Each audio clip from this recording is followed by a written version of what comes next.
We are working too fast? Okay, we will slow down for you. I recently found this sub and I think I have a great story for it. This happened about 2 years ago. I work in construction, but more specifically I cut concrete. A lot of people aren't familiar with my job, but all you really need to know is that I don't pour any concrete. I use big diesel and hydraulic powered saws to cut and remove it. I work at a relatively small company, 15 employees. And we are the company to use for concrete cutting and removal in our area. I was the first employee hired at this company and my bosses are amazing. They have been in the industry for 25 and 30 years respectively. We will call them Brad and Cody. They know what they are doing and they still get out and work in the field and will outwork any of our employees. We were awarded a no-bid contract at a very large facility to cut and remove a very large section of their outdoor slab because it had cracked. This was routine for us, we could do it in our sleep, but it was still a large project. The reason we were given the contract but not held to a number was because they wanted it done right and fast, and they knew that we were the guys to do this even though we aren't always the cheapest. The customer requested us to bring extra equipment and specialized saws,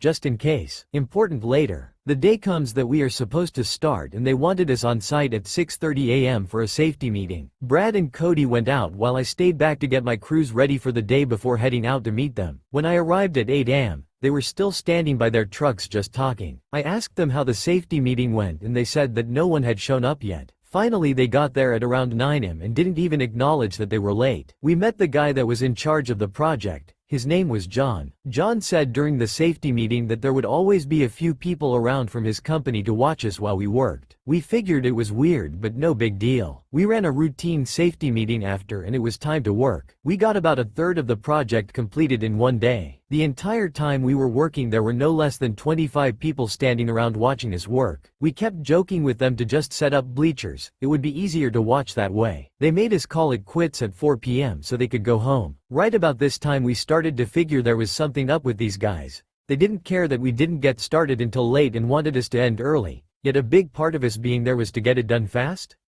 Either way we figured we would still be able to get done in about 3 days and make record time for a project of this size, all while making a fair amount of money for ourselves. The next morning as we were getting ready to head out for the day, Brad received an email. It said, "While we can tell that X company are master operators with their machines, we feel as if they are operating in an unsafe manner by running multiple machines at once and request that they slow down to maintain safe working conditions." They also didn't try to make sure our supervisors felt that they were safe throughout the day.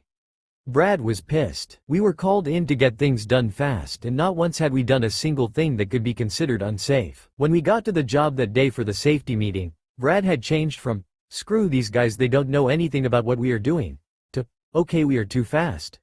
We will slow it right down for them." At the safety meeting John, same guy who sent us the email, looked at us and said, "Okay, everyone knows what we are doing, let's get it done."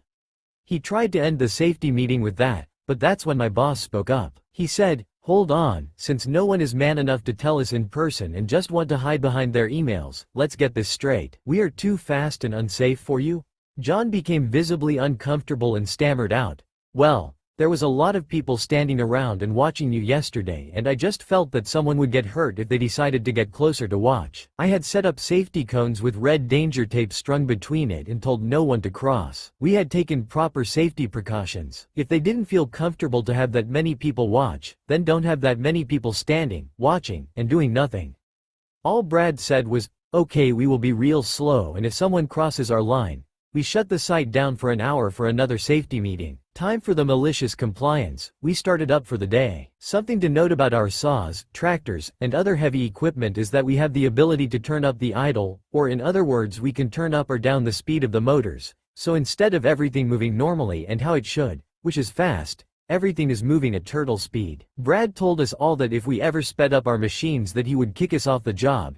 Even Cody, his business partner. I was cutting with our saw while Cody was in the excavator to remove the pieces that I cut. Brad was in the skid steer to haul the pieces to the dump truck. I would cut the concrete into a 6 feet by 6 feet piece, which would normally take me about 20 to 30 minutes. It was taking upwards of 3 hours for one piece. After I would cut, Cody in the excavator would turn his machine on, slowly turn and stop, extend his bucket, stop, lower the bucket, stop, tilt the bucket, stop, Pick up the piece, stop, turn, stop, drop the piece, stop, shut off his machine, all without idling up. Then Brad would start his machine and repeat the same process to load into the dump truck. You get the point, it was painfully slow. After the first piece was ready to be pulled out and Cody started the process, John, who was just sitting on the sideline pale-faced, crossed my line to ask if we were really serious. At that point Brad screamed, "Shut down," and we all stepped away for an hour for a safety meeting. John crossed the line 3 times in the first day and 8 times total throughout the project. His employees never once crossed the danger line. Effectively, John was the only one he should have been worried about in his email about getting too close and being in danger. John kept saying, "No way, you guys are being serious. What happened to what you were doing yesterday? You were so much more efficient."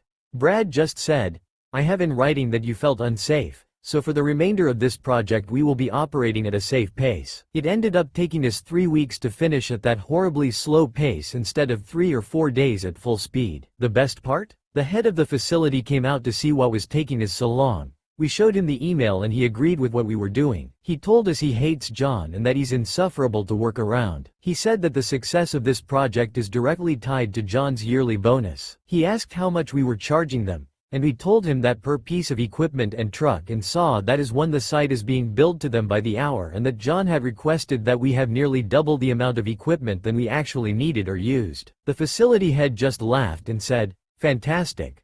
I will make sure you are paid in full. Don't go easy on us with the bill." That's how we maliciously complied our way into charging about $200,000 for a job that should have realistically only been worth about $45,000. I even got a solid $20,000 bonus because Brad and Cody are fantastic bosses and knew we made a killing on that job. Update. I felt like I wanted to clarify a couple of things after reading the comments. First, yes, John tried to get us to go back to our previous working rate, but he would only ever verbally ask. My boss kept telling him, "I need that in writing and you have a deal.